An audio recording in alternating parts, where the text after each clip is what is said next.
बिस्मिल्लाहिर्रहमानिर्रहीम। अस्सलाम वालेकुम दोस्तों, एफआई सिलेबस के हवाले से पाक स्टडी का टॉपिक बेसिक अमेंडमेंट्स वाला मेरे पास है कि 1973 के आइन में अब तक कितनी तरामीम हो चुकी हैं और वो कौन कौन सी हैं।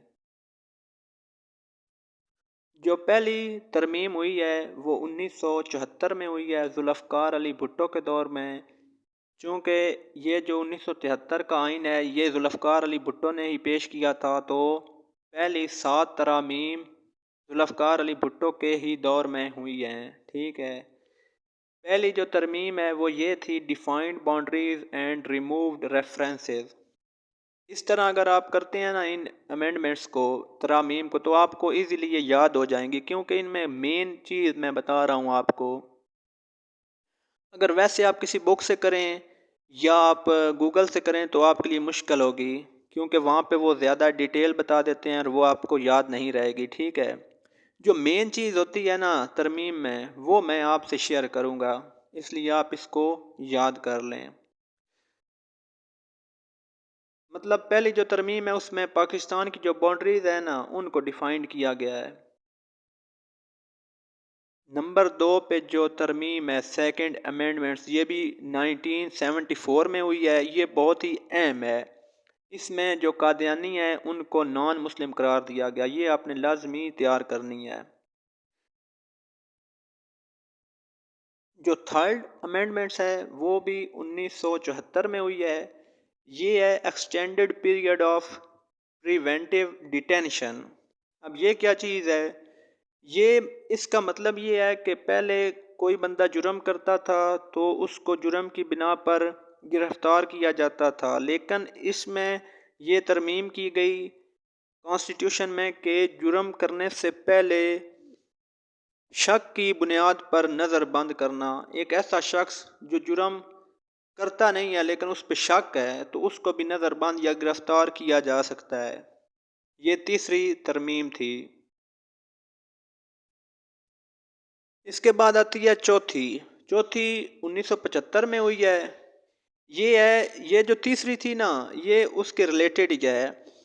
तीसरी में ये था कि जुर्म करने से पहले शक की बुनियाद पर जिस शख्स को नज़रबंद या गिरफ्तार किया जाता है उसकी ज़मानत भी हो सकती है। ये इस हवाले से थी, bail in preventive detention and additional seats for minority. इसमें दो काम हुए हैं, एडिशनल सीट फॉर मिनोरिटी उनमें इजाफा हुआ है। नंबर 5 पे है, ये 1976 में हुई है, widened scope of restriction of high court. High court के पास बहुत ज़्यादा इख्तियारात थे, तो ये पांचवी जो थी ना तरमीम, इसमें हाई कोर्ट के जो इख्तियारात हैं उनमें कमी की गई। नंबर 6 पे जो तरमीम हुई है वो ये है, रिटायरमेंट एज ऑफ जजेस। सुप्रीम कोर्ट के जो जज है ना उसके लिए 65 साल एज होनी चाहिए, और हाई कोर्ट का जो जज है उसके लिए 62 ईयर। ये उनकी एज का तयन किया गया कि आपकी इतनी एज में रिटायरमेंट हो सकते हैं। नंबर 7 पे जो हुई है ये 1977 में हुई है, vote of confidence referendum of for prime minister. Prime minister को ये हक है कि वो रेफरेंडम करा सकता है। पहली 7 तरामीम जुल्फ़िकार अली भुट्टो के ही दौर में हुई हैं। जो पहली 7 है ना ये जुल्फ़िकार अली भुट्टो के दौर में ही हुई हैं। उसने ही कॉन्स्टिट्यूशन पेश किया और उसने ही उसमें तरामीम करा दी। इसके बाद 8वीं आती है, ये 1985 में हुई है, article 58 two B power of president dissolve to national assembly. ये ज़ियाउल हक ने पेश की है। इसका मतलब है कि जो प्रेसिडेंट है ना वो नेशनल असम्बली को ख़त्म कर सकता है। ये आर्टिकल 58 टू बी था। फिर नाइन्थ जो है ना, इसमें कुरान और sharia as the supreme law of Pakistan ये पेश किया गया, लेकिन ये पास ही नहीं की गई है। आती है कॉन्स्टिट्यूशन में तरमीम के लिहाज से, लेकिन ये पास नहीं हुई। नाइन्थ पास नहीं हुई। जो 10वीं है ये है, reduce the duration of the senate session 160 days to 130 days. जो सेनेट का सेशन है ना, इसको कम किया गया। पहले 160 दिन होते थे, फिर 130 दिन कर दिए गए। 11वीं जो है ये 1989 में हुई। Revision of reserved seats of minority in senate. अच्छा, 11वीं ये थी कि मिनॉरिटी की जो सीट्स हैं ना, उनको दोबारा मसलन रिवीजन उनकी की गई, तो ये भी पास नहीं हुई। अब कौन कौन सी पास नहीं हुई?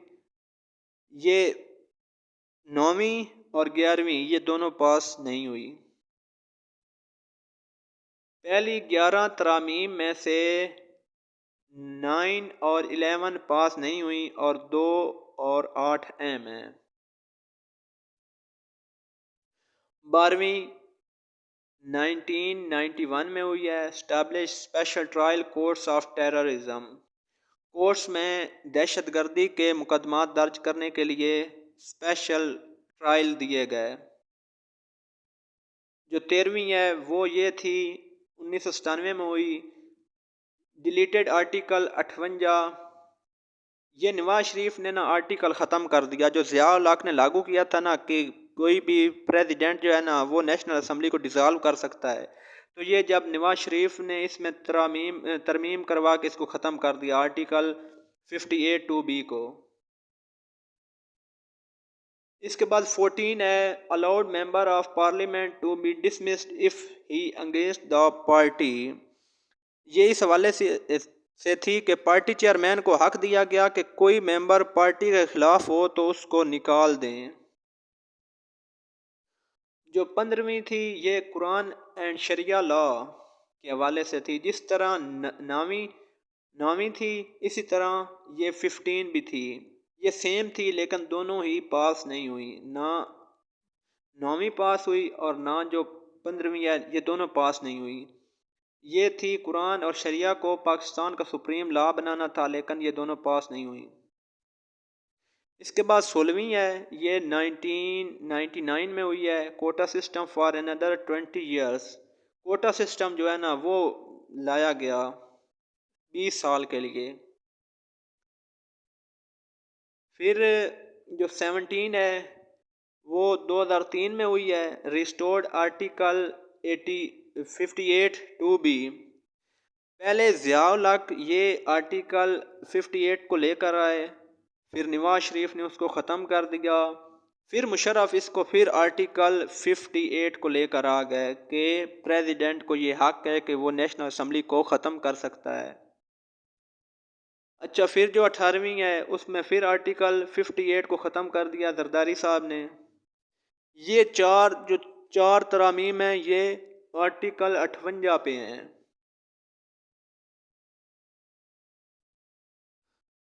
फिर जो है 19 ये 2011 में हुई है। अपॉइंटमेंट ऑफ जजेस 2 to 4। जो जजेस की तादाद है वो 2 से 4 कर दी गई। इसके बाद जो 20वीं है ये थी provide 8 member committee of centre and province to nominate the prime minister and chief minister. Chief minister और प्राइम मिनिस्टर को सिलेक्ट करने के लिए 8 मेंबर कमेटी तश्कील दी गई। इसके बाद 21 है, ये थी military trial courts for 2 year. 2 साल के लिए मिलिट्री ट्रायल कोर्ट्स बनाए गए। इसके बाद नंबर 22 पे है election commission of Pakistan and appointment of chief election qualification criteria. ये इनके क्वालिफिकेशन क्राइटेरिया के हवाले से थी कि कितना होना चाहिए। इसके बाद नंबर 23 पे है री established military trial for further 2 year. पहले जो 21 थी वो भी इसी हवाले से थी, मिलिट्री ट्रायल कोर्स बनाए गए। इसी में भी वो फिर उनको दो साल की जो है ना वो और मुद्दत उनकी बढ़ा दी गई। फिर जो नंबर 24 पे है ये थी री allocating seats in parliament after 2017।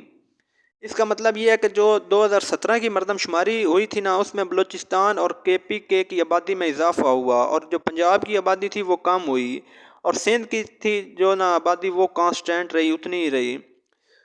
तो इसमें जिन सूबों की आबादी में इजाफा हुआ तो उनको सीटों में इजाफा हुआ।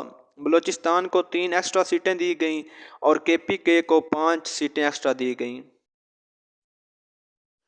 इसके बाद 25 है, ये है major merger merger of FATA with KPK। जो फाटा है ना कबायली इलाका, उसको KPK के साथ मिला दिया गया। ठीक है, पहले आप KPK का रकबा है 74,000, लेकिन अब 1 लाख से ऊपर है, वो फाटा इसमें मिल गया। इसलिए ये 25 तरामीम हैं जो कॉन्स्टिट्यूशन में हो चुकी हैं। 26 और 26 से लेकर 30 तक वो भी हुई हैं, लेकिन वो अभी तक पास नहीं हुई। ठीक है, जिस तरह 9वीं और 15वीं पास नहीं हुई, इसी तरह 26 से 30 तक वो भी पास नहीं हुई। एक सवाल आता है कि अब तक कितनी तरामीम हो चुकी हैं कॉन्स्टिट्यूशन में, तो इसका जवाब 26 है। इसके बाद सवाल है विच अमेंडमेंट्स नॉट पास्ड। वो कौन सी तरामीम है जो अभी तक पास नहीं हुई। 9वीं भी पास नहीं हुई थी, 11वीं भी पास नहीं हुई थी, 15वीं भी, इसके बाद 26 से लेकर 30 तक ये पास नहीं हुई। फिर ये एक मसलन आपको याद करने का ट्रिक बताता हूँ कि किस तरह ये आपको आसानी से याद हो जाएंगी। अच्छा, 8वीं, 13वीं, 17वीं और 18वीं ये आपको इस तरह याद रहेंगी कि जो 8वीं थी उसमें आर्टिकल 58 2B को लागू किया गया। फिर 13वीं में नवाज शरीफ ने उसको ख़त्म कर दिया। फिर जो 17 थी उसमें मुशर्रफ ने फिर इसको रिस्टोर किया, और जो 18वीं थी उसमें जरदारी ने फिर इसको ख़त्म कर दिया। इस तरह आपको ये 4 तो आसानी से याद हो सकती हैं, 8वीं, 13वीं, 17वीं और 18वीं। इसके बाद जो सेम है, ये इनको भी आप आसानी से याद कर सकते हैं कि 9वीं में भी कुरान और सुन्ना का जो है ना वो सुप्रीम लॉ ऑफ पाकिस्तान बनाया गया, लेकिन वो पास नहीं हुई। इसी तरह 15वीं में भी ये कोशिश की गई कि कुरान और सुन्ना को पाकिस्तान का सुप्रीम लॉ बनाया जाए, लेकिन वो भी पास नहीं हुई। इस तरह अगर 9 और 15वीं की बात की जाए तो वो कुरान और सुन्ना के हवाले से हैं। फिर आती हैं 2 सेम अमेंडमेंट्स, वो प्रिवेंटिव डिटेंशन। मसलन जो तीसरी थी उसमें ये किया गया कि आप जुर्म करने से पहले शक की बिना पर किसी शख्स को गिरफ्तार या नज़रबंद कर सकते हैं, और चौथी में उसकी बेल के हवाले से कह दिया गया कि आप उसकी बेल भी करवा सकते हैं। इस तरह आप इन 3 और 4 को भी याद कर सकते हैं, ये प्रिवेंटिव डिटेंशन के हवाले से थी। इसके बाद आप 5वीं और 6ठी को भी याद कर सकते हैं कि 5वीं जो थी इसमें रिस्ट्रिक्शन ऑफ हाई कोर्ट के इख्तियारात में कमी कर दी गई, और जो 6ठी है इसमें सुप्रीम कोर्ट और हाई कोर्ट की जो जजेज़ हैं उनकी एज का तयन किया गया कि वो कितनी एज में रिटायरमेंट हो सकते हैं। इस तरह आप 5वीं 6ठी को भी याद कर सकते हैं, तीसरी चौथी को भी याद कर सकते हैं, और जो आर्टिकल 58 हैं उसको भी आसानी से याद कर सकते हैं। फिर आती हैं सेम अमेंडमेंट्स हो मिलिट्री ट्रायल कोर्ट्स हो। ये जो मिलिट्री ट्रायल कोर्ट्स बनाए गए थे ये 12वीं में बनाए गए थे, 12वीं अमेंडमेंट्स में। इसके बाद जो 23 की थी उसमें re-establish military trial for further 2 या 2 ईयर के लिए फिर बना दिए गए थे। तो ये भी आप याद कर सकते हैं कि 12वीं और 13वीं में मिलिट्री ट्रायल कोर्ट्स का जो है उस पर बात हो रही है। इस तरह ये आप जो है ना वो आसानी से ये कर सकते हैं। कितनी 10 12 तो आप इस तरह आसानी से याद कर सकते हैं जो एक जैसी हैं, बाकी आप उनको थोड़ा बहुत देख लें तो ये बहुत इजी है काम। तो प्लीज़ लाइक एंड शेयर करें।